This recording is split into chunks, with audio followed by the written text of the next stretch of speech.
All right. I am here today with Andy Roth, who is the president of the State Freedom Caucus Network. I really appreciate you joining on the on Zoom today. And I wanted to get Andy. I wanted to get this interview because the State Freedom Caucus is really doing what the Freedom Caucus at the congressional level is doing, but at the state level. There was an article out just today that described 50 swamps in 50 states. So with that, Andy, why don't you, thanks again for joining me. And why don't you tell us what you're trying to accomplish with the State Freedom Caucus Network?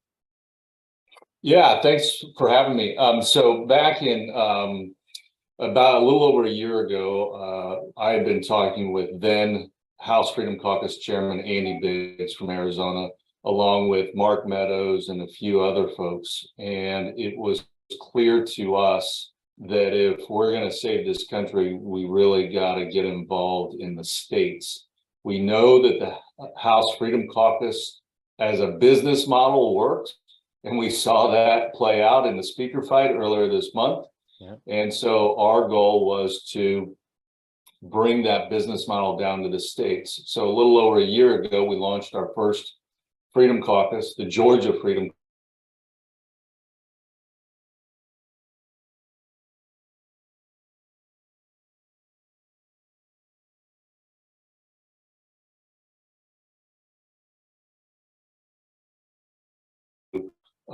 fight for good policy in the state legislatures. And these freedom caucuses are made up of the most conservative state lawmakers. And they are willing to take on members of either party in order to advance conservative policies or to block bad legislation. And so, and let me make one more point. You think DC is corrupt and a swampy. I can assure you that the state capitals are just as much, if not worse, simply because they operate largely in the dark.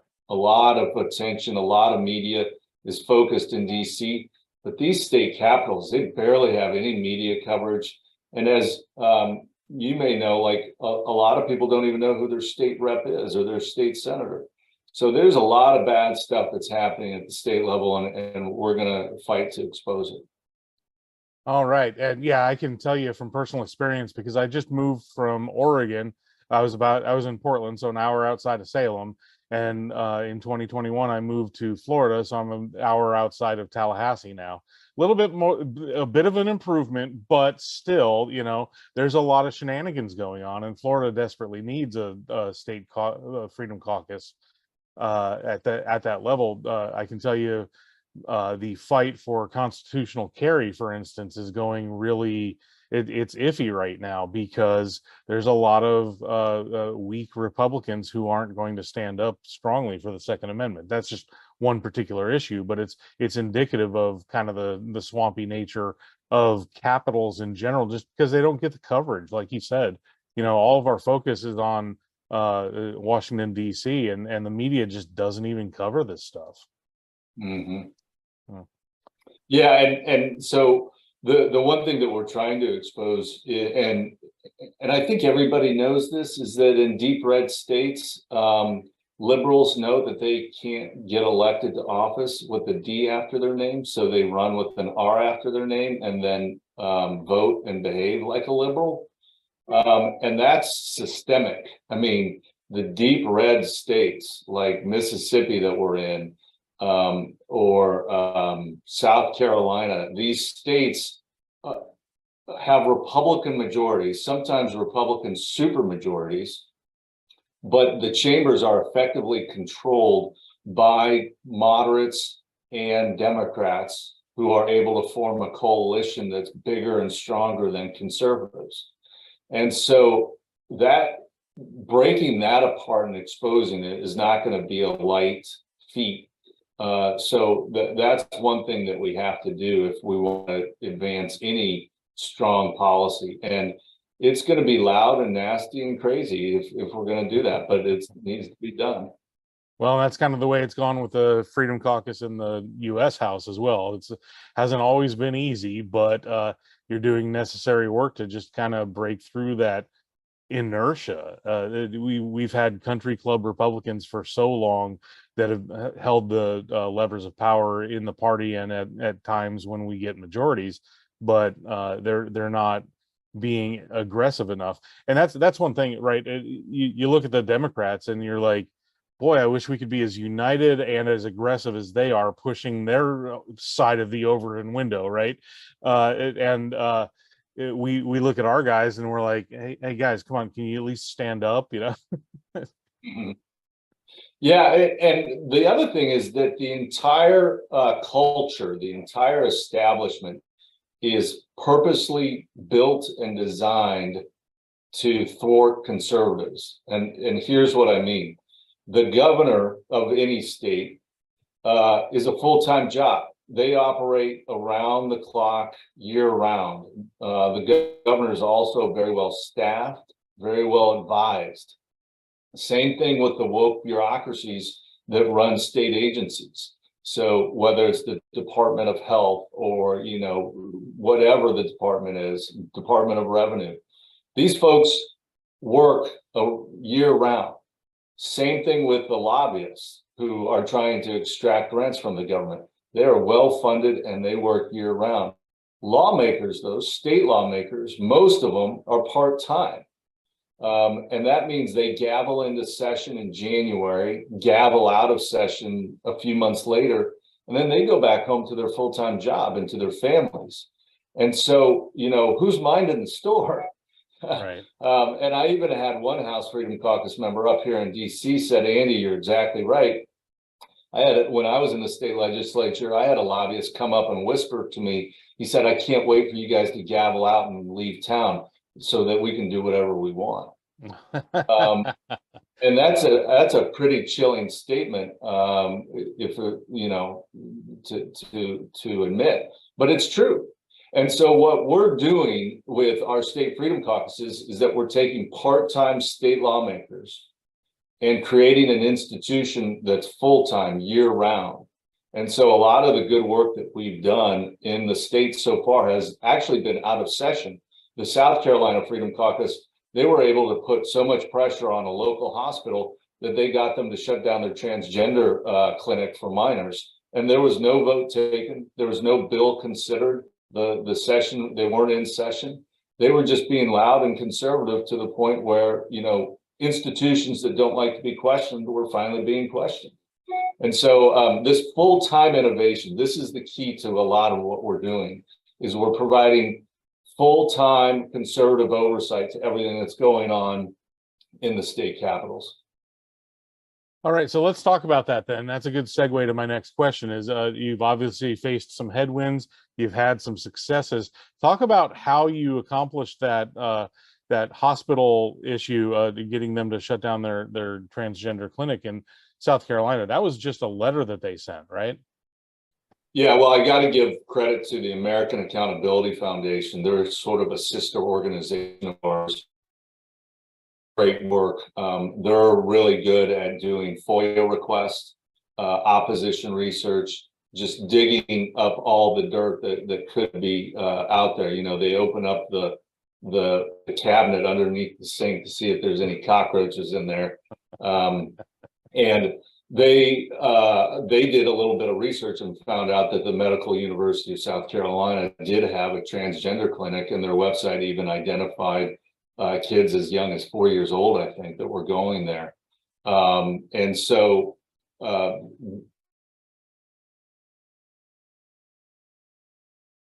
Carolina Freedom Caucus and our guys there were like, yeah, this sounds like a great fight. And so they issued a press release and basically said, we're going to look into your funding and see if any laws were broken, and we're going to get back to you.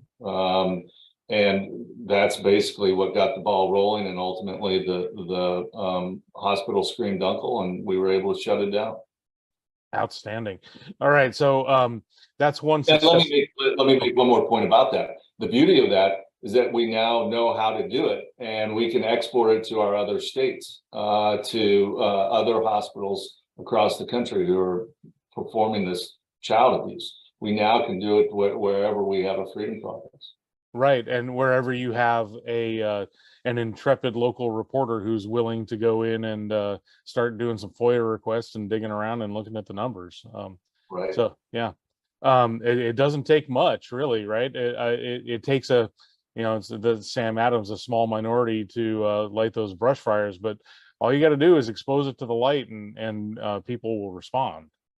Yeah, absolutely. And we're doing that in session, out of session on every possible issue. And one other story about South Carolina. The South Carolina Freedom Caucus came in possession of a undercover video similar to what Project Veritas does.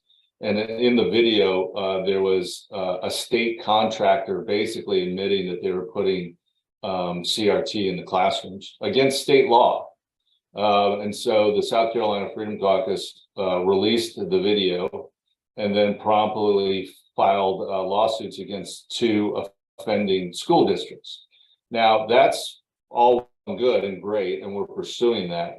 But the reason why I bring that story up is when you do something like that, you're sending a bat signal up into the sky for every angry parent and every mom and dad who are fed up with the education system in their state, and also just in conservative politics in general.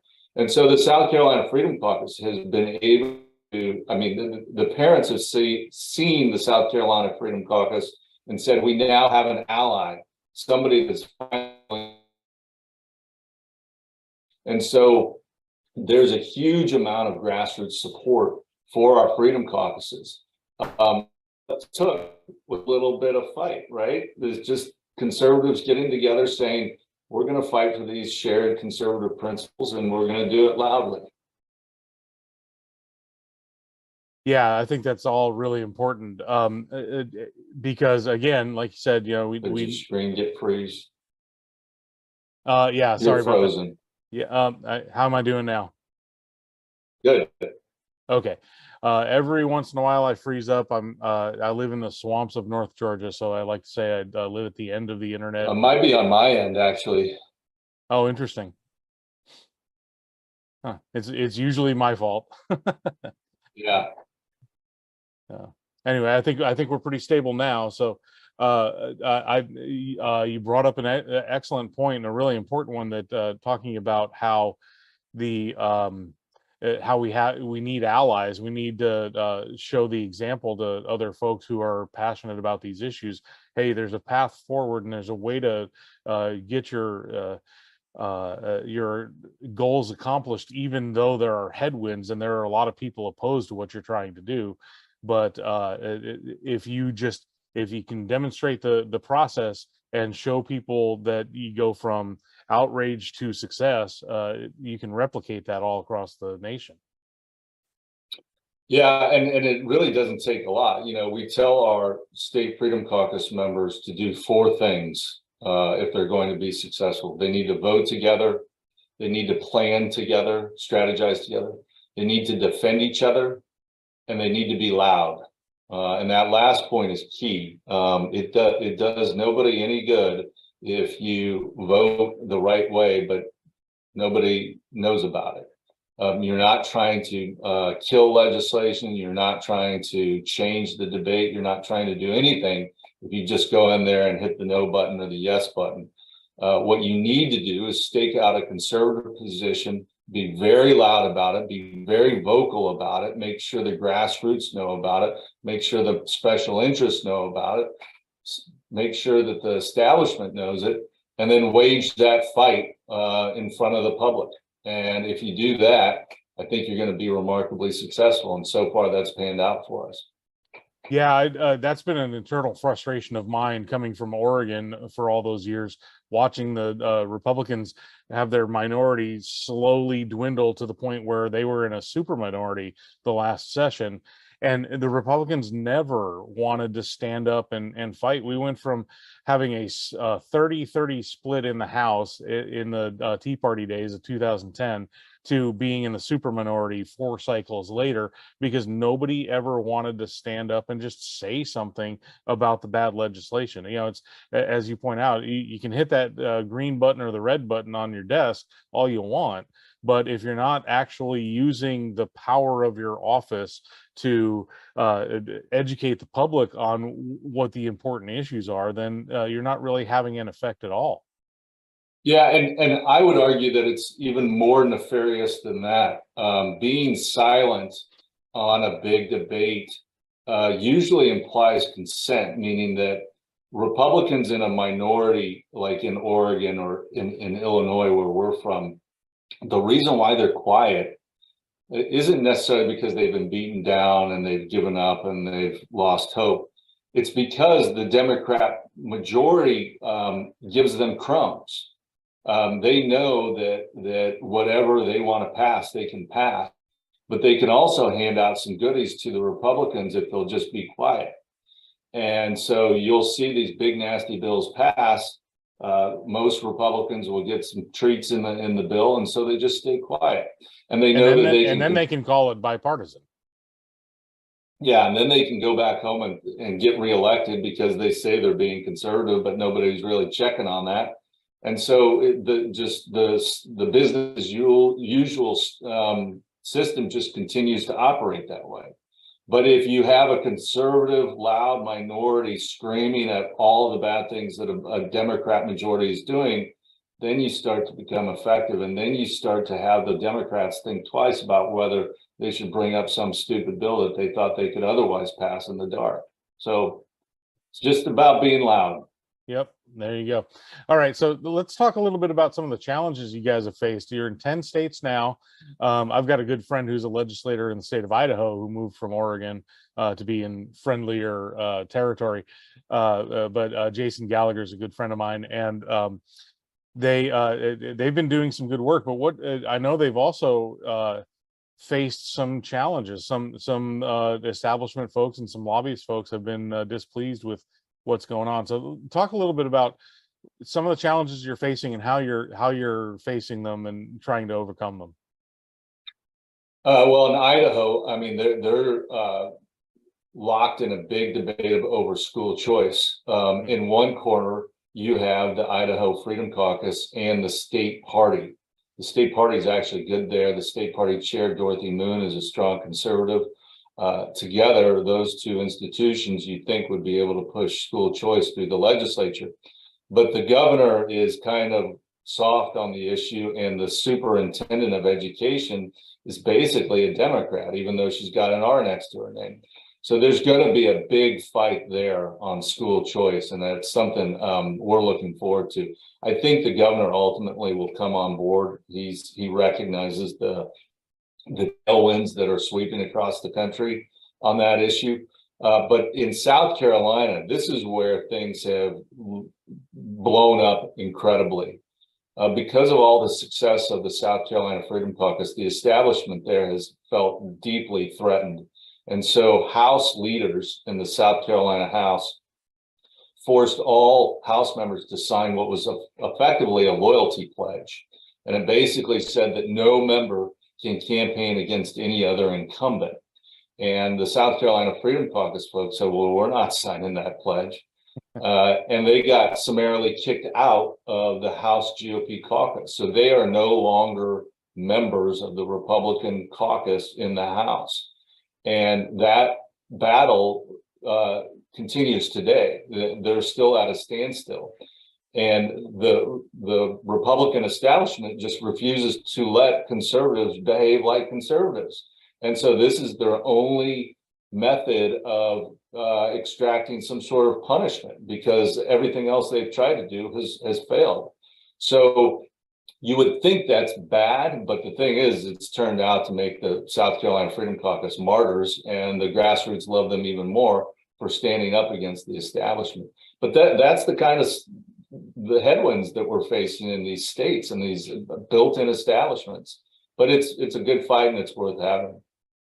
Well, I definitely agree with that, and I think that that's always been the fight. I came into this, like I said earlier, in the Tea Party movement, and naively believed that we were just about to change the world. All we had to do was kick out all those rhinos. But I mean, it's it's a lot more extensive than that, and it's always been that way, right? At least for the 20th century into the 21st century, it's always been that way. That you have to get the get all of the establishment pieces, or all the team members fighting in the same direction, I guess, and you know, fighting for the things that really matter instead of the establishment sort of status quo. Yeah, no, that's right. And honestly, I think for any Freedom Caucus to be successful, you need three things. You need the lawmakers themselves to be principled and hardcore and courageous and loud. Then you need a grassroots that absolutely love them and will follow them into any battle. And then you need the financial support. You need the donor community that says, I see an awesome Freedom Caucus. I see awesome grassroots. I want to help fund that. And if you can get all three of those things running at the same time, sky's the limit. So that segues next to my last question here. What's next for the State Freedom Caucus Foundation, or network, excuse me? What are your next states that you're looking to expand to? I know you're trying to get all 50, but what are the chances we can get it here in Florida? And then are those the three elements that you're looking for when you expand to a state, especially the funding part? Well, first of all, we can't go into any state that doesn't want to do it. So these things have to grow organically. So the way it starts is the most conservative state lawmakers get together. If they think they can put something together, they reach out to us. We'll help them in the process. And then we have to identify or help them identify a state director. And that's somebody who works for the network, but is on the ground helping the State Freedom Caucus. So all of that is a process. We've got the 10 up and running, as I mentioned, but as we've garnered attention and national attention, state lawmakers from across the country are knocking on our door.